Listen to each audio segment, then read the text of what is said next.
Hello, I'm Catherine Dingra, Director of the Wake Up Coalition, based out of the Wakefield Health Department. Welcome to In Plain Sight. Today we're going to tour a teen bedroom, and this is an opportunity for parents to learn strategies on how to talk to their young people about things that they may find.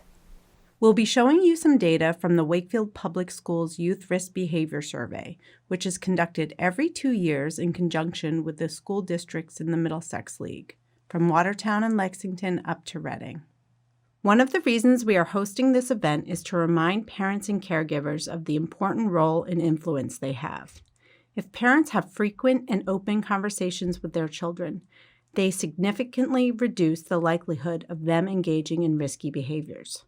Several studies have shown that adults who experience strong connections as youth were between 48 and 66% less likely to have mental health issues, experience violence, engage in risky sexual behavior, and use substances.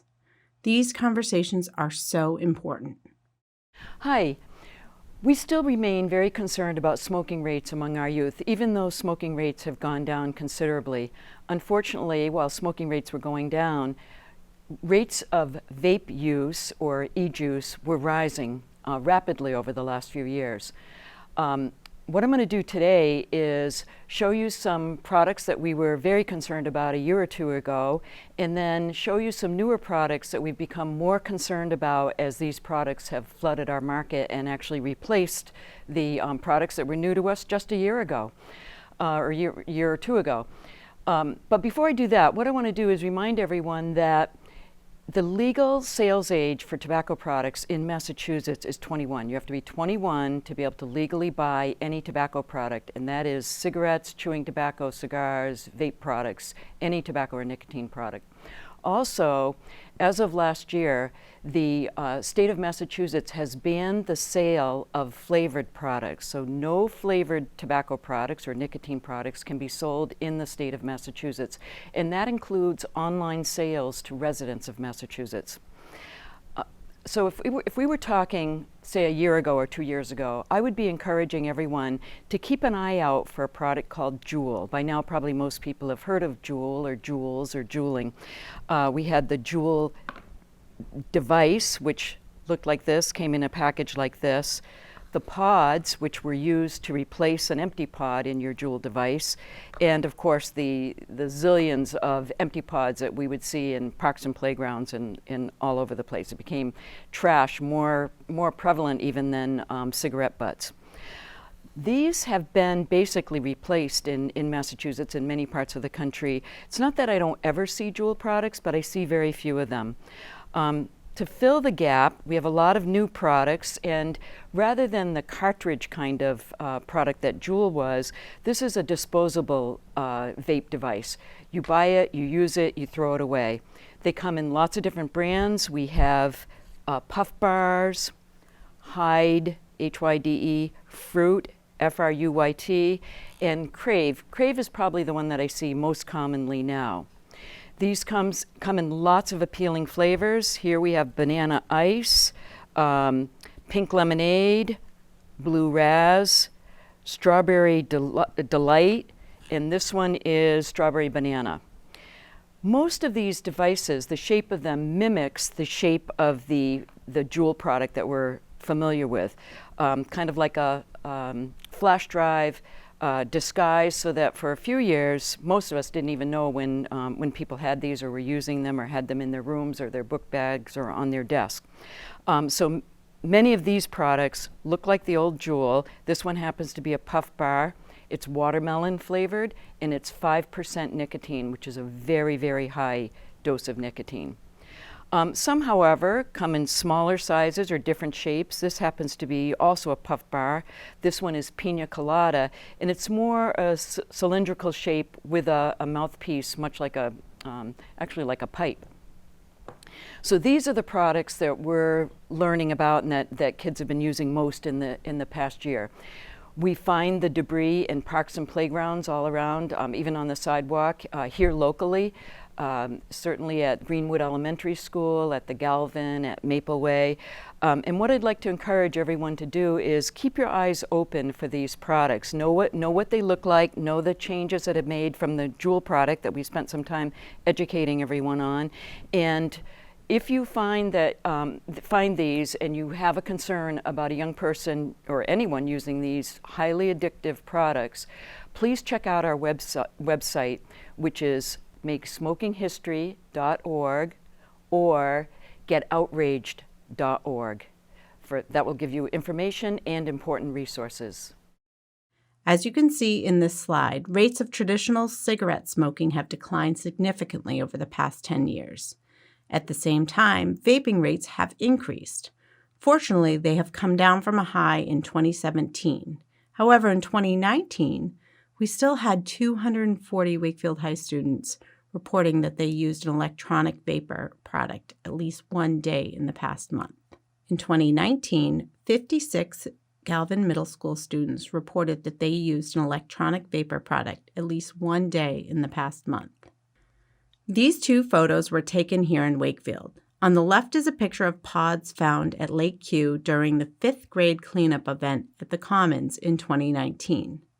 The green and orange colors represent mint and mango flavors.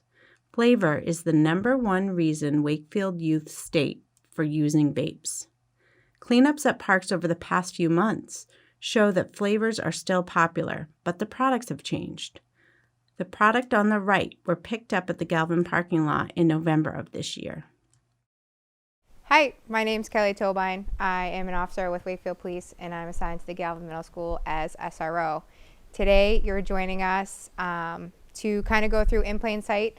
Our portion is the bedroom portion. So I'm going to go through this bookshelf and kind of point out some things that you might find in your kid's bedroom that could just be what it is. And it also could be a hide for something for kids to hide things in. So the first thing when you go through your kid's bedroom is you want to look at what might be different that you normally don't have. So the first thing that I would see in the bookshelf would be maybe dryer sheets. Do your kids ever do laundry? No. Let me know if your kid does do laundry. But anyways, they might be trying to hide some smells, whether it's smoke or whatever it might be. So if they have dryer sheets, that could be a good indicator. This is another thing, a little tool that they could make with the dryer sheets. Again, after they smoke and they exhale into the toilet paper and then through the dryer sheet. So that's another thing that you want to look for. Some things, if they don't have a DVD player and they're into high school, Cloudy with a Chance of Meatballs, a little out of their age range. And you might open it up, no DVD, and you might find a vape.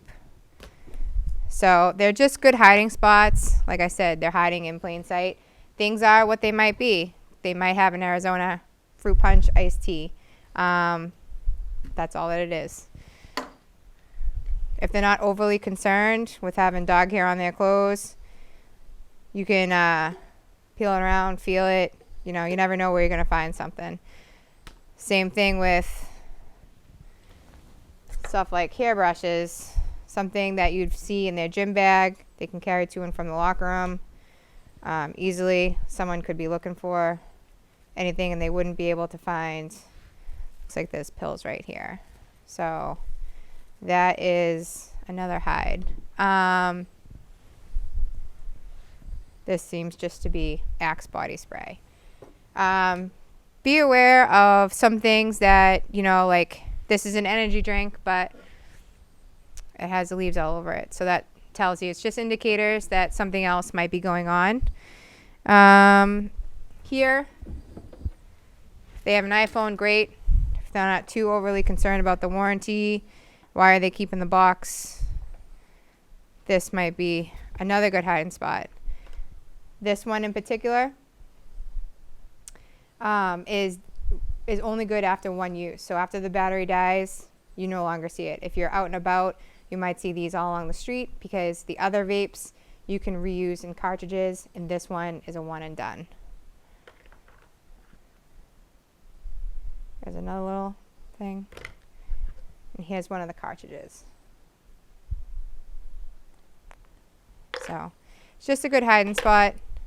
At the same time, just like the iPhone case, this is a vape case. It's kind of made from the same material. You might see it's also part of their phone, or you might think it's part of their phone, and there's nothing in it, but this is what another vape does look like. Kids are getting very much into the tech stuff. They look savvy. You don't know if it's a part of a phone or something that could be illegal. So, other things, sunscreen. If you have to beg them to put sunscreen on and they got bottles of sunscreen, it could just be a place that they hide things in.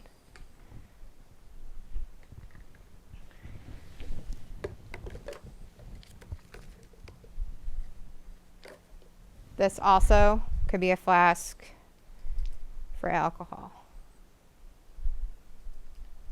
Something else we wanted to note is when you're looking through your kid's bedroom, if you see the nightstand and you see the phone that charges next to their bed with a 5-hour energy drink, they might not always be getting that restful night of sleep. If their phone keeps going off and it keeps waking them up, and then they have to compensate with the 5-hour energy drink, it's just not healthy habits. One thing, you might not see a stapler, but if you see staples, oftentimes kids will self-injure. And with staples is something that we've been finding that kids will cut themselves with. So if you see miscellaneous staples with maybe a bloody tissue in the wastebasket or on the side of their bedstand, that's also a big indicator that something else is going wrong, and you can reach out for more help. In this water can also be a hide. You can get these different things at Spencer gift stores. These are edibles, chocolate, and gummies. So if you want to educate yourself even more, try going to Spencer's and see all the different hides that they have, and then you can kind of get a good starting point for a search in the bedroom. With underage drinking, it's important to dispel the misperception out there that everyone is doing it. In fact, our rates of alcohol use in Wakefield have come down. In 2019, 12.8% of Wakefield Memorial High School students reported that they binge drank in the past month. That is not everyone. Hello, I'm Officer Malone, the SRO assigned to Wakefield Memorial High School. I'm going to go through this desk with you guys here. First things first, I would notice this lanyard. You know, if your child has a bunch of things that promote, weed, or if they have, things that say 420, things like that, that might be a clue that they're into some other things. Move this chair out of here.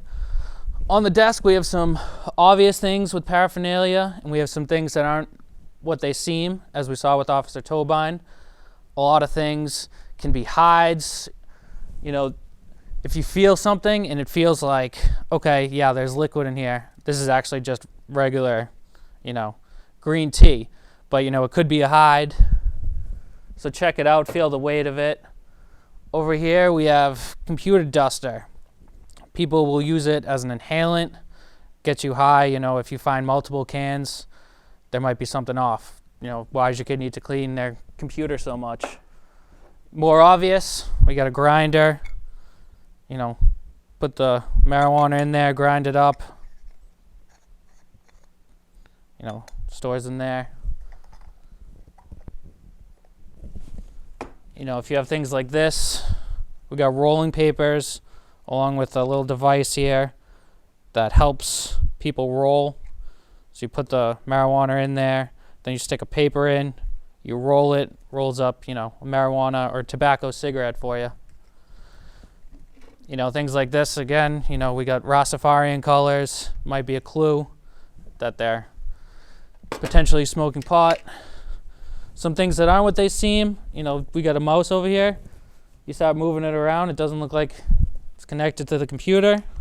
This is actually a scale. So the scale will direct to the computer. That could indicate that the kid is selling. Could be marijuana, what have you. If you're noticing things like Febreze, as Kelly talked about with the dryer sheets, what are they trying to mask? The smell.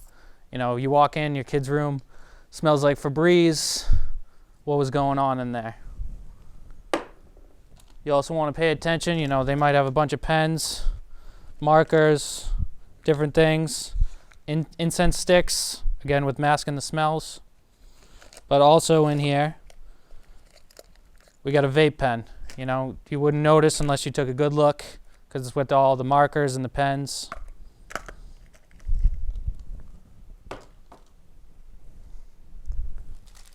You find something like this. We have gummies.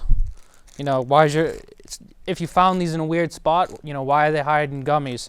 Take a better look at it, you realize, you know, these are actually THC gummies. Find things like a cash box. If your kid doesn't have a job and they got a bunch of cash laying around, you know, where's that from? Especially if it's not you giving it to them. And here we got a crushed up Bud Light can. Sometimes kids will use cans to smoke marijuana. They'll kind of bend it like this to use the top almost like a pipe piece, poke holes in it, light it, smoke out of the mouthpiece. Different things like that. Basically, you just want to pay attention. If something seems off, you know, pick it up, feel the weight of it. Get a good sense of what's in your kid's room. It's important for parents and caregivers to understand that marijuana today is a different drug than it was 30 or even 10 years ago. The average THC content in 1990 was 4%, while the average THC content in 2019 was 15%. Several legal and black market THC oils claim 80 to 90% THC. In 2019, 201 students at Wakefield Memorial High School reported that they used marijuana at least once during the past month. That's almost 5 school buses full of students who regularly consume marijuana. Often, students are using marijuana to self-medicate for issues such as anxiety and depression. It's important to note that as students' perception of harm of a substance increases, there is a direct correlation with decrease in substance use rates. That is why it is so important for parents to help communicate the harms of substance use. Hi everyone, my name is Donna Kosick and I'm representing the NAN project today. We are an initiative that works with students and adults, community providers, to have a conversation about mental health and suicide prevention. It's a pleasure to be here today to talk to you a little bit about what you may be seeing in your students during this time. And I wanted to help you try to put it in some type of a perspective.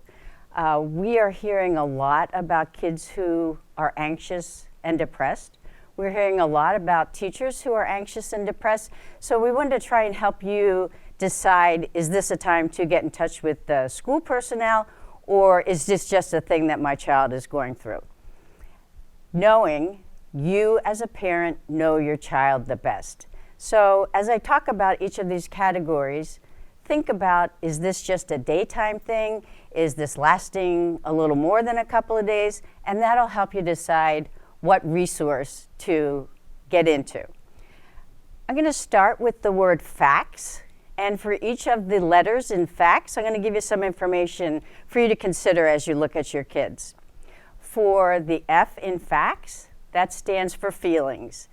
And some of the feelings that your kids may be expressing overtly or quietly are feelings of hopelessness, just despair.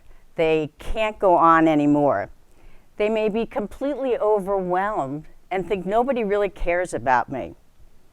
You may be seeing some feelings of guilt, self-blame, self-criticism.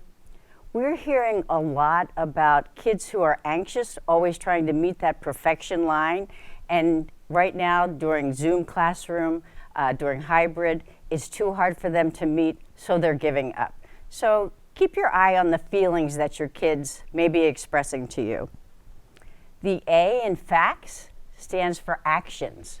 What are some of the actions to be aware of?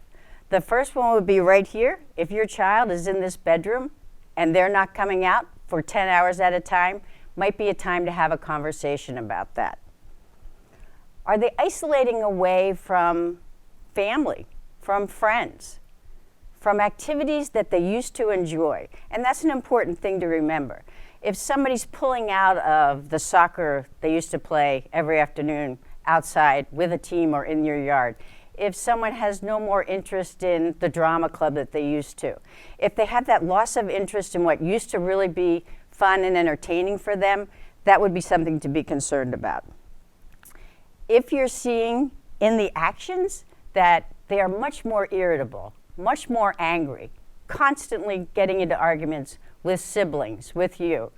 As a mother of 4 kids, they argue all the time. It's when that arguing goes to the nth degree. They're always irritable. The C, in fact, is look for changes. Look for changes in sleep. If they're constantly here, or they're not sleeping at all. Look for changes in appetite. In the bedroom, is there a scale under the bed that maybe your son or your daughter is constantly weighing themselves? Big change in appetite, change in weight, change in that physical presentation. You want to look for changes in their school performance, their grades, in their friend group at school. One of the things that we have heard a lot about is kids have lost their sense of who they are in school.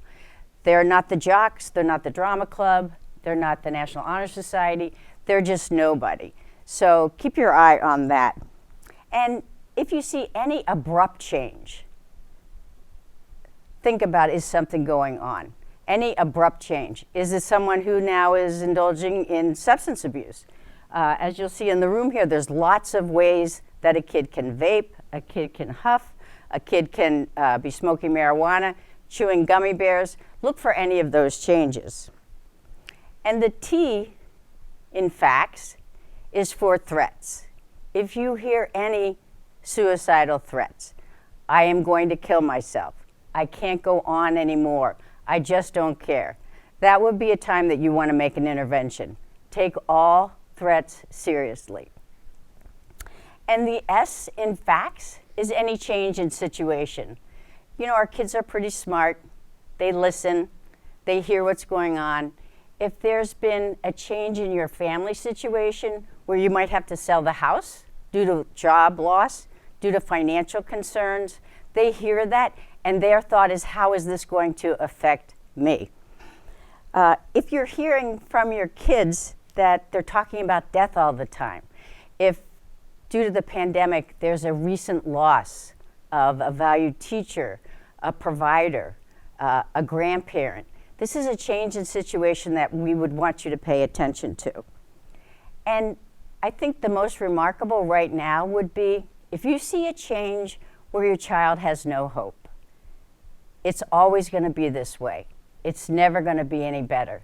That would be a time you want to pick up the phone, talk to your great providers that are in school, talk to your pediatrician, call Interface, because the ones who have lost hope, that are completely overwhelmed, underwater, we want to do some type of an intervention for them, and we want to offer them some hope.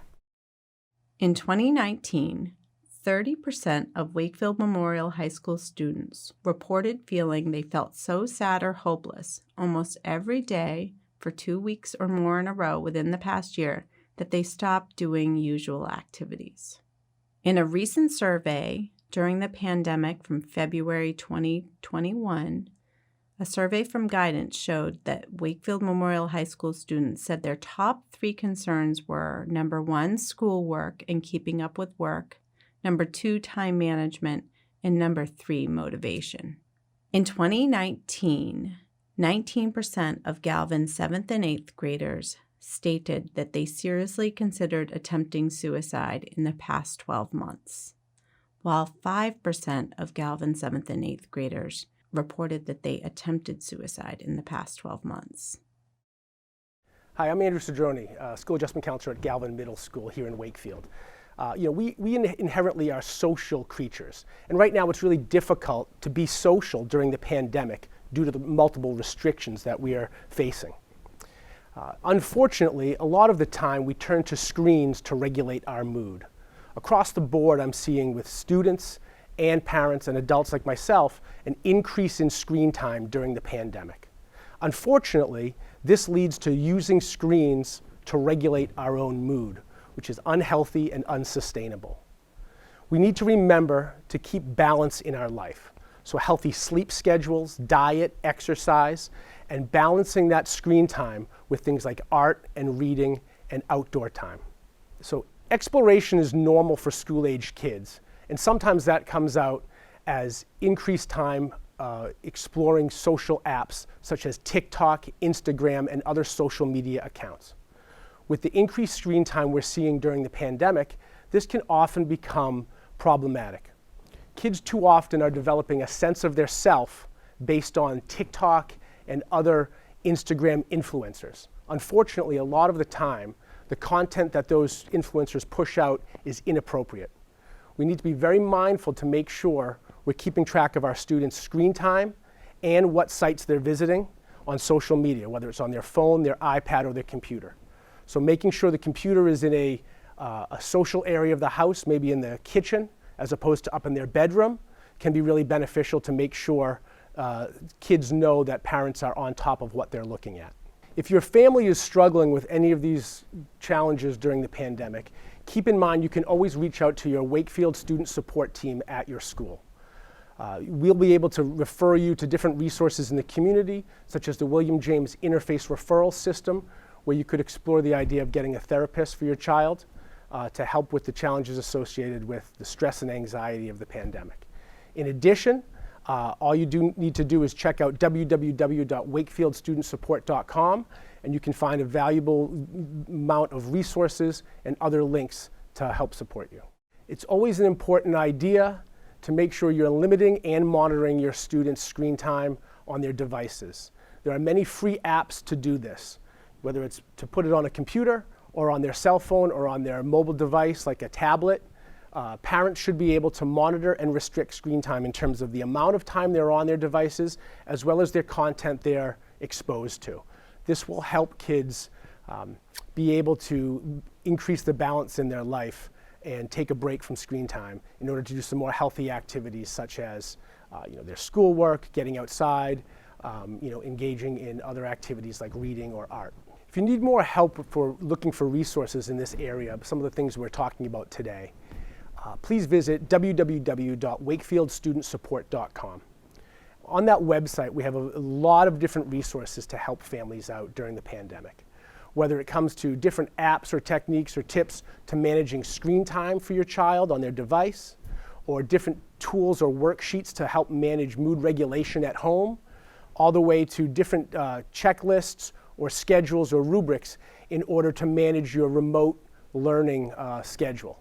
These are some of the biggest challenges some of our students are facing right now and their families have mentioned to the school. Remote organization during the hybrid learning model, as well as mood regulation and overall life balance between social media, screen time, and healthy activities. In February of 2021, Galvin administration sent a survey to students to gauge how they were doing during the pandemic. 76% of students reported enjoying their classes more than or equal to in previous school years, and 79% of students reported feeling connected to their teachers more than or equal to previous school years. Unfortunately, there were some disturbing trends.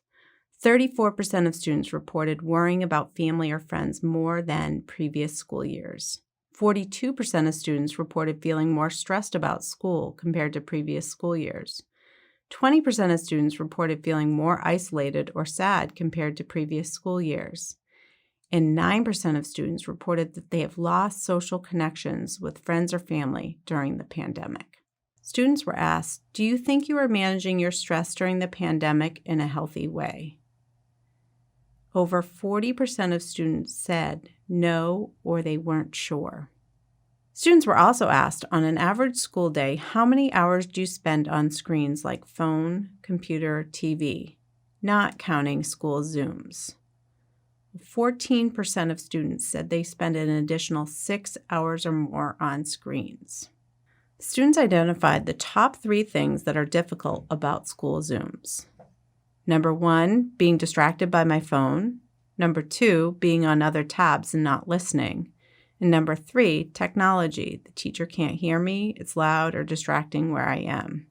These are additional challenges that students are facing while they're trying to learn remotely.